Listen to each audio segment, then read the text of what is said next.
ఈ ఆలయంలో నవమి రోజు కాకుండా చైత్రపద పౌర్ణమి రోజు సీతారాముల వివాహం అయితే జరుగుతుంది. ఒంటిమిట్టలో రాముల కళ్యాణం పగలుపూట నిర్వహిస్తారు. రాత్రే కళ్యాణం జరగకపోవడం, విష్ణుమూర్తి మరియు లక్ష్మీదేవి యొక్క కళ్యాణం చంద్రబాబు నాయుడు చూడలేకపోతున్న కారణంతో వరం అయితే ఇస్తాడనమాట.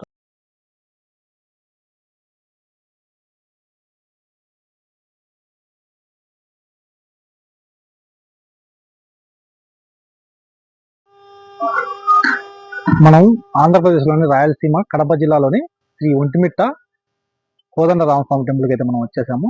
ఇప్పుడు ఆ కోదండరామి యొక్క విశిష్టలు, ఆ చరిత్ర, ఏ శతాబ్దానికి చెందింది, అవన్నీ ఈ వీడియోలో మనం అయితే పూర్తిగా తెలుసుకున్నాము. మరిన్ని వీడియోల కోసం ఈ ఛానల్ సబ్స్క్రైబ్ చేసి బెల్ ఐకాన్ని ప్రెస్ చేయండి. అయితే ఇప్పుడు లోపలికి వెళ్ళి మన యొక్క విశేషాలు, ఇంతలు, ఈ చరిత్ర యొక్క ఈ కోదండరామి యొక్క చరిత్ర మొత్తం మనం తెలుసుకునే ప్రయత్నం చేద్దాం. హనుమంతుడిని ఆగమనానికి ముందే ఈ ప్రాంతంలో శ్రీరామచంద్రుడు సంచరించినట్లు పురాణాల ద్వారా మనకు శాసనాలు అయితే ఉన్నాయి. అందుకే ఇక్కడ ఆంజనేయ స్వామి రామయ్య చెంత కనిపించరు. దీనికి సపరేట్గా ముందు పక్క అయితే గుడి ఉంది. ఇక్కడైతే మనం చూసుకోవచ్చు.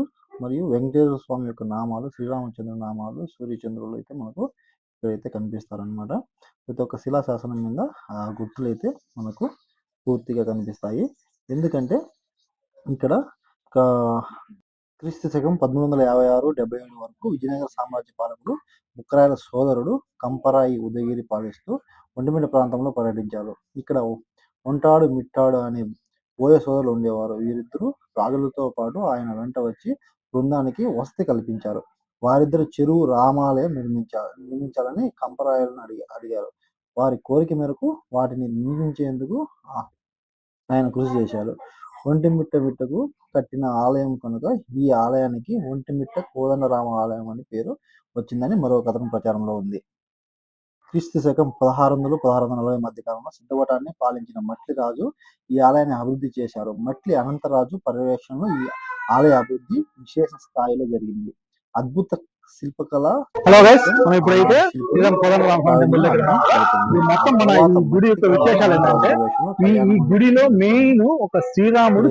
నిర్మాణం చోళ శిల్ప సంప్రదాయంలో అద్భుతంగా ఉంటుంది.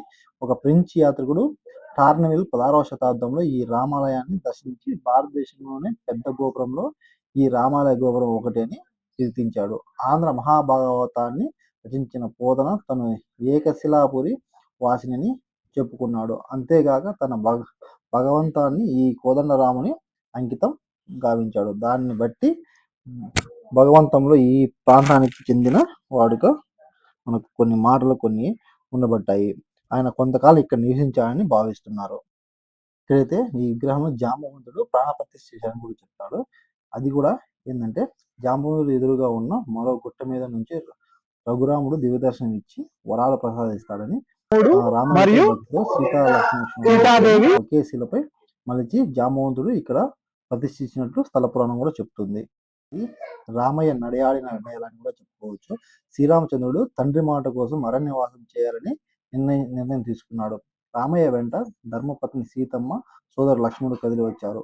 వనవాస కాలంలో దండకారణ్యంలో ఉన్న ఒంటిమిట్ట ప్రాంతంలో శ్రీరాముడు పర్యటించాడు. ఆ దివ్య స్వరూపుడు పాదస్పర్శతో ఆధ్యాత్మిక క్షేత్రంగా వర్ధిల్లింది. అద్భుత శిల్పకళా చాతుర్యం ఆనాటి శిల్పుల ప్రావీణ్యాన్ని అద్దం పడుతుంది. ఆ తర్వాత మట్లి కుమార్ అనంతరాజు పర్యవేక్షణలో కళ్యాణ మండపం ఎదురుగా ఉండే మండపాలు కూడా అయితే ఇక్కడ నిర్మించడం జరిగింది. ఇప్పుడైతే మనం ఆలయం మొత్తం ఒకసారి చూసుకోవచ్చు. నా బ్యాక్ సైడ్ కూడా ఎన్నో చిత్రాలు అయితే ఉన్నాయి. ఇక్కడ మనం అయితే చూద్దాం. ఒకసారి ఇక్కడ రండి, చూపిస్తాను. అలాంటి శిల్పులు ఎంత ప్రావీణ్యంతో చెక్కారో ఇప్పటికి కూడా చెక్కు చెదరకోకుండా ఉన్నాయి. ఆ కాలంలోనే ఎంత టెక్నాలజీ ఉంది. ఇప్పుడైతే మిషన్ల ద్వారా చేస్తున్నారు. అప్పట్లో ఇంత ఇదిగా ఇంత అద్భుతంగా చెక్కడం చూసుకోవచ్చు, మనం చూడవచ్చు. ఏమంటే కొంచెం కనిపించట్లేదు, ఎన్నో పురాతనమైన స్టోన్ కదా, రాతి మీద చెక్కబడినటువంటివి చాలా అద్భుతంగా ఉన్నాయి. మనం చెప్పడానికి మాటలు సరిపోవు. ఆ కాలంలో నిర్మించిన తగ్గటువంటి ఆలయాలు ఇప్పటికీ చెక్కు చెదరకోకున్నాయి. ఇప్పుడైతే మనం చెప్పాల్సిన అవసరం లేదు. ఎప్పుడు పడిపోతాయి, ఎప్పుడు ఉంటాయి కూడా చెప్పలేని అంత ఇబ్బందికరమైన వాతావరణంలో ఉన్నాము. కానీ ఆ కాలంలోనే ఇంత అద్భుతంగా రూపొందించడం చాలా. అయితే ఇక్కడ సంజీవరాయ ఆలయం ఎందుకు లేదంటే, ముందు పక్క ఎందుకు కట్టారంటే, సీతాదేవి మరియు లక్ష్మణ స్వామి పక్కన ఉన్న శ్రీ కోదండరామ ప్రధాన దేవత ఒంటిమిట్టలో ఉద్భవించినప్పుడు వారు వనవాసంలో ఉన్నారని మరియు ఇంకా హనుమంతుడిని కలవలేదని పురాణంలో పేర్కొన్నారు. ఇందులో రంగమండపం అయితే ఉంది. ఈ రంగమండపం మనకైతే 32 స్తంభాలపై ఆధారపడి ఉండటం వలన దీన్ని మధ్యరంగ రథం అని పిలుస్తారు. ఒంటిమిట్ట ఆలయ శాసనం పరిశీలిస్తే ఎన్నో విషయాలు తెలుస్తాయి. ఈ దేవాలయాన్ని 3 దశల్లో నిర్మిస్తారని తెలుస్తుంది. ముందు గర్భాలయం నిర్మాణం, తర్వాత తూర్పుముఖ మండపం, 3వ దశలో గాలిగోపురం నిర్మించి పూర్తి చేశారు. రెండవ శిలాశాసనం ప్రకారం 1558లో ఒంటిమిట్ట తదితర గ్రామాలను నాటి ఏలిక ఆలయానికి దానం చేసినట్లు స్పష్టంగా తెలుస్తుంది. ఆయా గ్రామాల మీద వచ్చే ఆదాయాన్ని రథం నిర్మించడానికి, బ్రహ్మోత్సవాల నిర్వహణకు, ప్రహరీ గోడల నిర్మాణానికి వినియోగించాలని తెలిపాడు. ఒంటిమిట్టలో రాముడి కళ్యాణం రాత్రి ఎందుకు చేస్తారో తెలుసా? ఒంటిమిట్టలో పున్నమి వెన్నెలలో రాముడి కళ్యాణం నిర్వహిస్తారు. రాత్రి కళ్యాణం జరగడానికి పురాణాల్లో ఒక కథ ఉంది. విష్ణుమూర్తి లక్ష్మీదేవి వివాహం పగలు జరుగుతుంది. తాను అక్క లక్ష్మీదేవి పెళ్లిని చూడలేకపోతున్నానని చంద్రుడు విష్ణుమూర్తికి చెప్పడంతో నీ కోరిక రమావతారంలో తీరుతుందని విష్ణుమూర్తి చంద్రునికి వరం ఇస్తాడు. అందుకే ఈ ఆలయంలో నవమి రోజు కాకుండా చైత్ర శుద్ధ పౌర్ణమి రోజు సీతారాముల వివాహం జరుగుతుందని ఒక పురాణ కథ ప్రచురణలో ఉంది.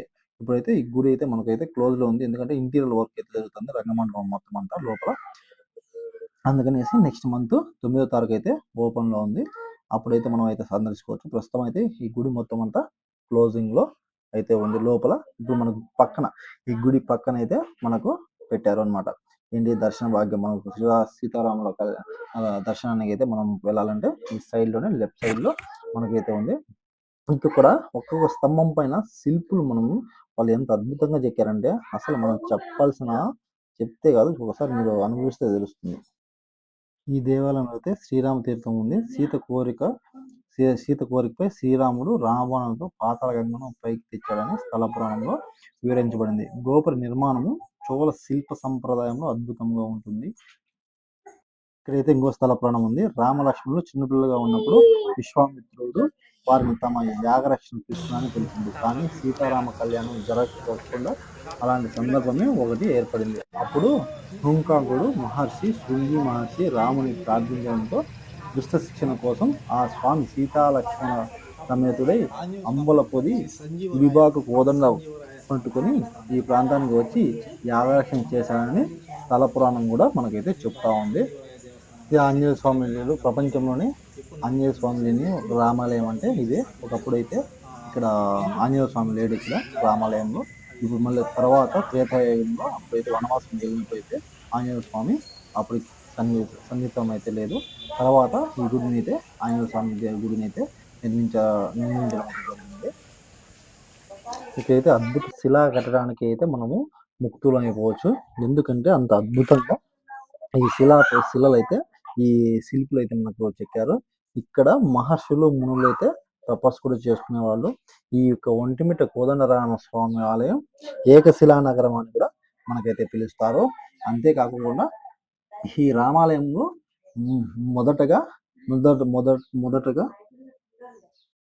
ఇదైతే మన ఆంధ్రప్రదేశ్ కడప జిల్లా ఒంటిమిట్టలో అయితే మనకైతే ఈ ఆలయం అయితే రావచ్చు. మనము కడప నుంచి మనకు 27 కిలోమీటర్ల దూరంలో అయితే మనకి ఈ ఒంటిమిట్ట ఆలయం అయితే ఉంది.